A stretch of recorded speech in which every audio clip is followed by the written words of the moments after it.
today we are going to continue with the second chapter of class 9 chemistry, that is matter around us pure? So already in the previous video we have seen about the how the metals are classified into pure substance and mixture, and their classification we have seen. We have already seen about the elements and how the elements are classified into metals, non-metals and semi-metals. Now in this video we are going to see about compounds. Now what are compounds? Compounds are also pure substance. Compounds are pure substance which are made up of two or more elements. Okay. Compounds are pure substance which is made up of two or more elements that is combined chemically. They are combined chemically, and when they are combined, so they always combine in a definite proportion by mass. So compounds are pure substance which are made up of two or more elements that are combined chemically in a definite proportion by mass. So let us see the example and understand it more better way.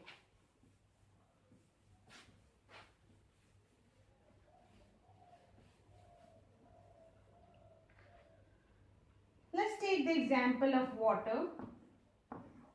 So water is a compound. Okay. Now you can see this water is made up of two elements, as we have already seen in the definition that compound is a pure substance made up of two or more elements. So it is made up of two elements. What are this? Hydrogen and oxygen. Now what is the atomic mass of hydrogen? 1. Oxygen is 16. But in the formula of compound, how many hydrogen you can able to see? 2 hydrogen. So that means 2 hydrogen.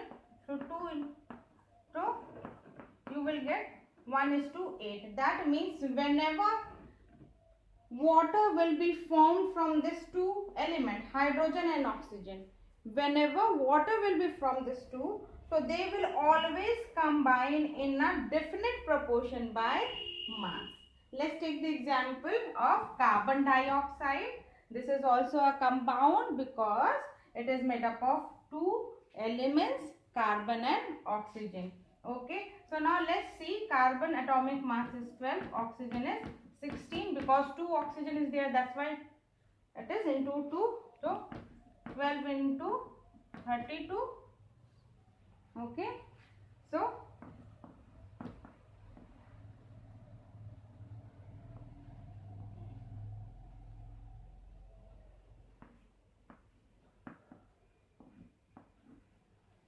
that means whenever this CO2 will be formed, that will always form in this fixed ratio by mass. So this is compound. Okay students, now let's move to the next topic in this chapter. So next topic is characteristics of compound. So already first we have seen in the definition of compound.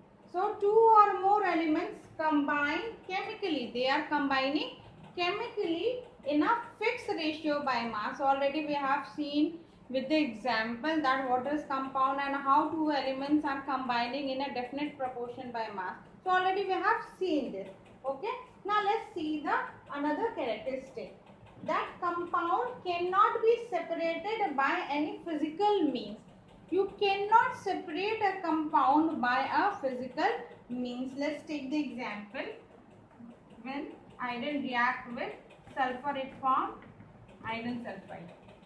In a ball, what you take sulfur powder, that is of yellowish color, okay, and put some iron churning into it. Churning means chura. Put iron churning into it and mix that. So if you want to separate that, you can easily separate it. How you can separate it? Bring one magnet and roll over the mixture, so the iron will get attached to the magnet, and thus iron churning and sulfur powder will get separated. But if the same thing the same mixture, if you will heat that, so you will get the black color. So when you heat iron and sulfur, when you will heat this, you will get iron sulfide, and that is a black color compound. And if you try to separate iron and sulfur from iron sulfide, so you cannot do that by any physical means, by any physical process. So that is the second point. Now let's move to the next topic. Next point. The compounds are homogeneous substance. To understand this, let's take the glass filled with water. So the water molecule which is present here will be present here also. That means it is homogeneous. Everywhere you will get the water molecule if the water is filled up to this. So compound is a homogeneous substance. Next, compound has fixed set of physical properties, that is density, melting point, boiling point or solubility. Let's take the example again. Let's take the example of water. So water always boils at 100 degrees Celsius. So that means they will always have the fixed set of property. Means if the boiling point or melting point is that set, so it will be always that only.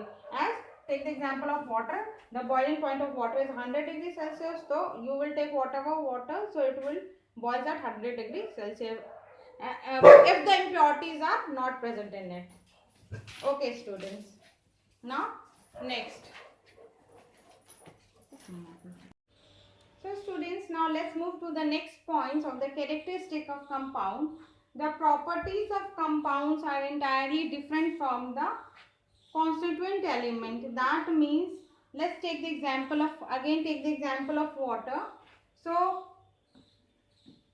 hydrogen is a gas, oxygen is a gas, and you have already studied the properties of gases. But water, when this hydrogen and oxygen combine together to form water in a fixed ratio by mass, so the water property is different from the property of its constituent like hydrogen and oxygen, because hydrogen and oxygen are gases which is having the property of gases, whereas the water is having the property of liquid. Now moving to the last point, that the formation of compound is accompanied by absorption or evolution of heat. Light can be present there in the presence of light or electricity. Okay, so it can be means any chemical reaction is done in the presence or absence, evolution or absorption of heat or light, electricity. Okay, so now let's move to the next topic. Okay students, now the next topic is types of compounds. So compounds are of two types. What are those two types? Inorganic compound and organic compounds. Inorganic compounds are generally inorganic compound we are obtained by non-living source.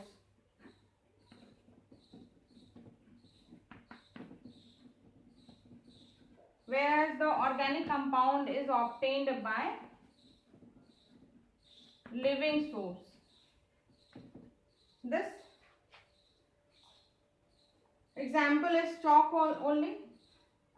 This inorganic compound example chalk, then all other compounds iron sulfide, then this all these examples are of inorganic compound. Organic compound, hair, wool, DNA, so these are the examples of organic compounds.